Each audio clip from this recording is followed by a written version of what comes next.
Hello friends, welcome back to this channel.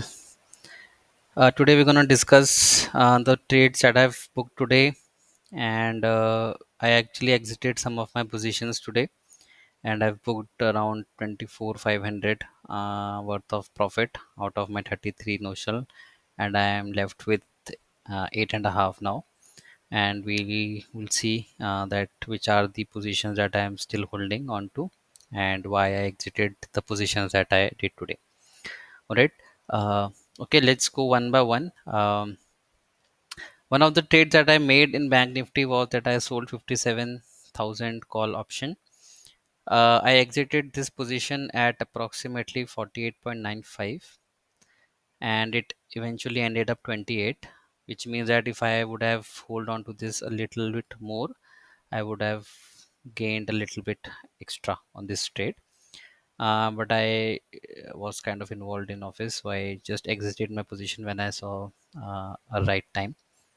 But I'm happy with the profit as of now. My total expected profit out of this trade was somewhere around five and a half or six something.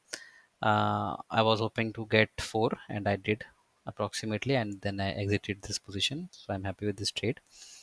In Dabur, I was not able to share my live position yesterday, but if you would have seen that, I was actually in a loss of 12,500 yesterday because the Dabur price rose a lot. Uh, if you can see here, yeah, the Dabur price touched approximately 535 yesterday, and I had sold a 540 call option, so it got really close to my position, and because of which the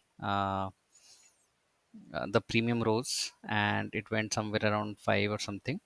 So I was in a loss of 12,500 here, but I was in a dilemma whether to close off my square off my position, because I have actually incurred a lot of loss in this one. But one specific reason I did not exit my position was because I knew that 540 is a zone where we can see some resistance in the Dabur stock. Okay, if you can see here, this is one price range. Let me just quickly draw a line. So if you can see, this is one price range which I feel was a resistance. It touched here and then fell down. And then two incidents more in the recent time where it touched this level and then the stock fell. So similarly, I was hoping that the price would fall today, and I was right in this case because the price did fell. And if you can see, there was a huge drop in the price, almost more than 15, like almost 20 points. If you see, 535 to 515, right? And that's why this 12,000 loss became approximately 5,000 profit for me. I exited this position when this tower trade was trading at 2.2. Again, if I would have hold on to this a little bit longer, I would have gained approximately 6,000 more on this one. But again, like when I saw it at a loss of 12,500, even a profit of 5,000 was a very good position for me. I do not know where the price is going to move tomorrow, so I felt that this was the right time and we should exit this position now. In Davis Lab, I am still holding on to this position because I'm still a little bit far. I actually wanted to square off this position when my profits were above 4,000. I put an order of, like, I want to square off this position at 5 LTP, but my trade did not execute. So I'm still holding on to this position, and let's see how it goes tomorrow. Maybe we can exit it tomorrow as well.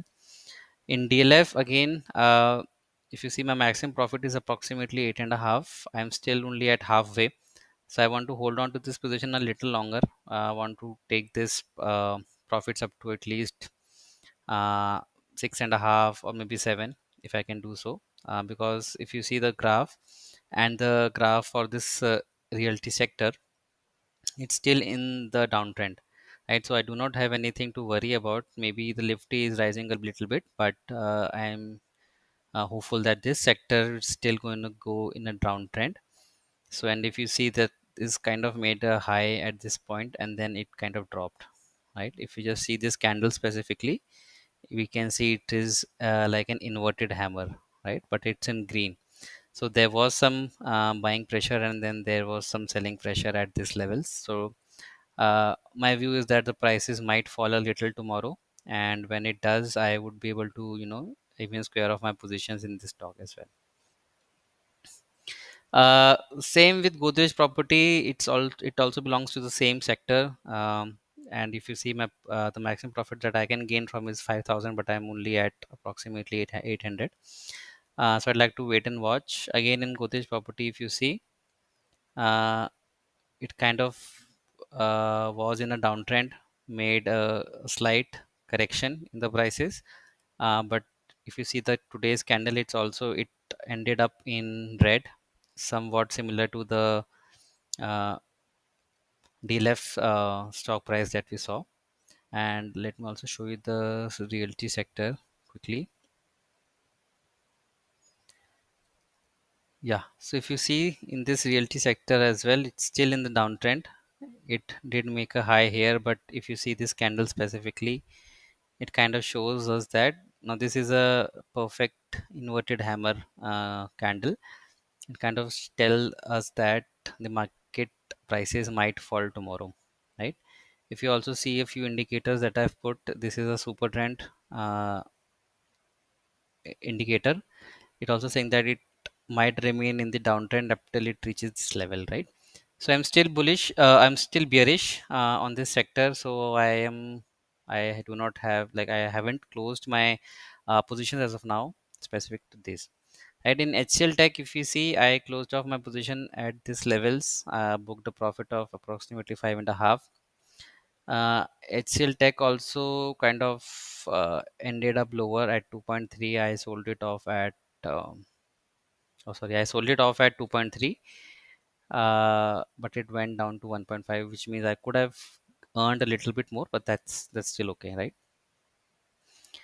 We're not going to chase the maximum profits. We are going to chase profits first of all. Okay. In JSW Steel also, I booked my positions because I was expecting a 10,000 profit from my trade, which I did. Uh, I think 2 days back I booked a profit of 11,000 in this position itself, wherein I closed off my position for 990 PE and then sold off the 1020 PE position, because the prices were not moving too much. So even that was fruitful for us, and eventually the total profits probably we have taken from this stock itself is more than 22 to 23,000. All right. So I have squared off my these positions as well, and as you can see, my total book profit for today is 24,500. And if I close off my positions, and then you can see that these are the three open positions that I still have, and they are also giving me approximately 8.5. I might close these positions tomorrow itself, when I find the right time uh, for this. In case the markets go against me, I might want to hold on to this position, because then tomorrow is a Friday, and then we'll want to have the time decay of Saturday and Sunday, and then we can close off the positions on Monday. But only if the markets go against us. If the markets go in favor of us, we can probably exit these positions tomorrow itself, right? Because we are going now very close to the expiry, and having open positions in individual stocks require a lot of margin, and they kind of become more riskier in the expiry week. So we only hold on to these positions only when there is absolute need. Right now, I do not see so. So yeah, I think that's all. These were my trades. Thank you guys for following my videos, because I think we I've been sharing all these positions for quite some time now, and probably we're gonna see a new month, right? We're gonna take some fresh trades. So don't forget to subscribe. I'm gonna share my videos whenever I'm going to take a new position. I'm going to tell you that, okay, this is my market view for the next month, and I'll also tell you like what are the positions that I'm taking, and probably we'll gonna go through those trades day by day in the next month, and see uh, what is my thinking behind a trade that I take. What are the key parameters that I consider, what is the risk factor that I'm taking, how much margin I'm utilizing, how much profits that I see I want to gain from that, and so on, right?